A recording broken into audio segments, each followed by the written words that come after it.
สวัสดีคุณผู้ชมที่น่ารักทุกท่านกันอีกครั้งนะฮะสำหรับวันนี้เราก็อยู่ในเกม Dragon Traveler กันอีกครั้งสำหรับวันนี้เราจะพาคุณผู้ชมไปดูตัวละคร SSR บวกธรรมดาทั่วไป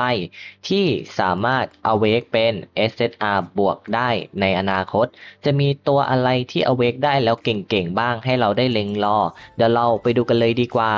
สำหรับคุณผู้ชมที่กำลังมองหาร้านรับเติมเกมราคาถูกปลอดภัยไม่รีฟันเปิดบริการตลอด 24 ชั่วโมงเติมถูกเติมไวผมขอแนะนำร้านจอนชาวไร่เลยนะครับ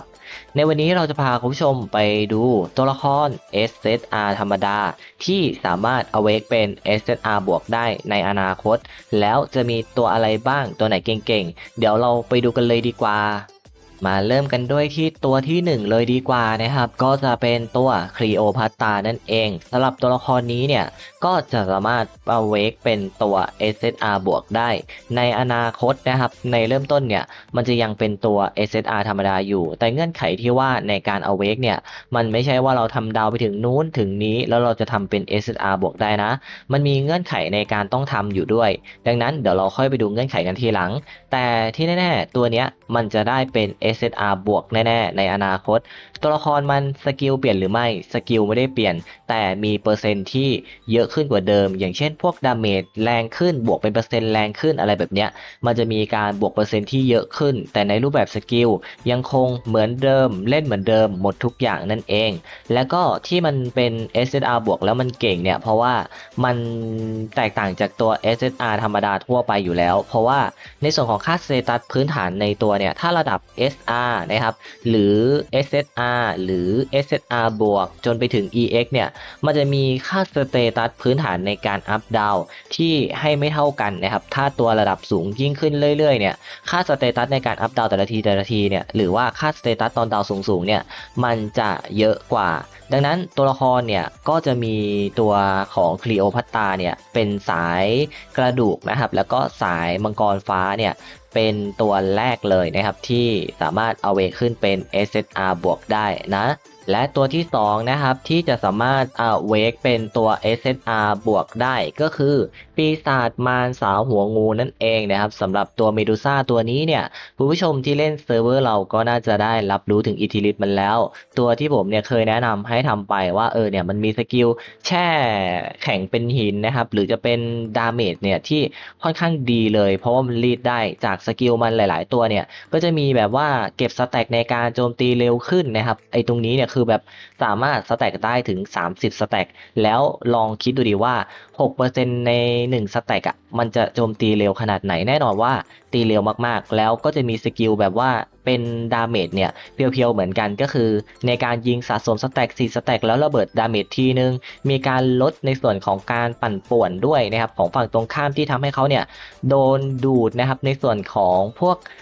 ฆ่าไม่ตายอะไรแบบนี้นะครับถ้าไม่ตายนะก็คือโดนดูดพวกท่าไม่ตายอะไรแบบเนี้ยทำให้เราได้อันติเร็วขึ้นแช่แข็งอีกคือมันเป็นตัวที่ครบครันมากๆขนาดเป็นตัว SSR ธรรมดานะก็คือเมดูซ่านี่มันโหดจริงนะครับไม่ว่าจะเป็นการขโมยในส่วนของคูลดาวน์ของฝั่งตรงข้ามหรือว่าจะเป็นการแช่แข็งหรือในเรื่องการสะสมสแต็กระเบิดเนี่ยมันครบครันมากๆอ่ะคือพูดได้เลยว่าเป็นดาเมจที่ดีและสามารถที่จะเอาเวกได้ในอนาคตนะครับเซิร์ฟเวอร์นอกนี่คือยังเล่นกันอยู่นะเพราะว่ามันเก่งจริงนะครับมันเก่งจริงมากไอการสะสมสแต็กการแช่แข็งหินเนี่ยมันง่ายด้วยคนก็เลยแบบนิยมเอามาใช้กันสามารถเอาไปได้หลากหลายทีมนั่นเองดังนั้นนะครับตัวที่2ที่สามารถเอาเวกได้เนี่ยก็จะเป็นตัวปีศาจสาวหัวงูนั่นเองอยู่ระดับเทียร์สูงๆเลยตอนเนี้ยผมให้เลยนะครับเทียร์สูงๆที่ไปเทียบกับพวกตัวของอีฟริตอะไรแบบเนี้ยได้เลยนะครับแต่มันอาจจะงัดกันไม่ได้นะถ้าแบบว่าปล่อยด้วยเรื่องอันติเนี่ยเพราะว่าถ้า1-1อ่ะมันสู้ไม่ได้แต่ถ้ามันคอยหยอดดาเมจอ่ะมันสู้ได้มีตัวยืนให้นะครับอะไรแบบเนี้ยมีภาษีที่ดีด้วยแช่แข็งอะไรแบบนี้เนาะดังนั้นมันเป็นตัวที่แบบสายฟรีสายเติมน้อยปั้นง่ายด้วยแล้วก็เอาเวกได้เนี่ยผมก็จะมาแนะนำเป็นประมาณนี้เลยนั่นเองก็คือตัวละคร SSR ที่สามารถเอาเวกได้เนี่ยมันก็จะมีอยู่แค่ทั้งหมด2ตัวเท่านั้นนะครับคือจะอวยไปทางสายกระดูกเลยอ่ะคุณผู้ชมอย่าว่ากันนะว่าเฮ้ยเกมทำไมมันอวยไปทางสายกระดูกวะจริงๆอ่ะไอสายกระดูกก็เป็นสายที่เล่นยากที่สุดแล้วนะครับสำหรับเซิร์ฟเวอร์นอกเนี่ยคือถ้าในตอนเนี้ย มันไม่เล่นยากก็จริงนะครับเพราะว่ามันมีตัวปีศาจเต่าหัวงูกับคลีโอพัตราเนี่ยที่เป็นสายกระดูกแล้วมันคอมโบกันแบบได้โหดสุดๆเลยเวลาเราอยากจะเล่นทีม2ทีม3ในอนาคตเนี่ยไอ้2ตัวเนี้ยไปคอมโบคู่กันทีม2ทีม3อะไรก็ได้เนี่ยมันจะทำให้เราสามารถปิดเลยอะปิดในส่วนของทีม2ทีม3เลยรู้ผลเลยว่าเนี่ยทีมเนี้ยเราอะอยู่ตัวละได้นะครับมันสามารถช่วยผ่านได้แล้วแต่ก็อาจจะไปกังวลที่ทีมอื่นแทน เนี่ยนะครับมันมีแค่2ตัวเลย SSR ธรรมดาที่คุณผู้ชมปั้นกันมาเนี่ยบางตัวมันอัพเป็น SSR บวกไม่ได้นะครับเพราะว่ามันไม่ได้มีเงื่อนไขไม่ใช่ว่า SSR ทุกตัวเนี่ยจะสามารถอัพเป็น SSR บวกในอนาคตได้มีแค่2ตัวนี้เท่านั้นที่สามารถอัพเป็น SSR บวกได้เงื่อนไขเนี่ยก็คือมันอาจจะมีบางช่วงนะครับบางช่วงมีการอัปเดตเข้ามาเนี่ยเขาก็จะเอามาที่มันเป็นตัวเฉพาะกิจกรรมเท่านั้น อย่างเช่นตัวของสาวหัวงูนะครับมารสาวหัวงูเนี่ยแรกๆก็จะมีให้เราซื้อแค่เศษนะครับเศษมันเลยและต่อไปเรื่อยๆเนี่ยมันจะมีให้เราซื้อเป็นตัวบวกนะครับซึ่งก็เหมือนตัวของ Six Fit ใช่ไหมที่มันเป็นตัว SSR บวกเนี่ยเพียงแค่ตัวเดียวที่เหลือก็ใช้ Six Fit ล่าง R ล่าง SR เนี่ยมาทำการอัพดาวเอาจะเหมือนกันเลยอ่ะตัวตั้งต้นมีให้ซื้อแค่ตัวเดียวเท่านั้นนะครับแล้วก็ใช้ตัวใกล้เคียงนั่นก็คือมารสาวหัวงูในการอัพดาวเพิ่มทีนี้มันก็จะกลายเป็น SSR บวกนั่นเองนะครับแล้วก็เก่งยิ่งขึ้นไปใหญ่เลยดาเมจก็คือเบิ่มๆอ่ะค่าสเตตัสพื้นฐานเนี่ยมันจะห่างกันอยู่ละสำหรับตัว SSR บวกกับตัว SSR ธรรมดานะครับห่างกันก็ค่อนข้างเยอะนะครับเวลาทำดาวตันอะไรแบบนี้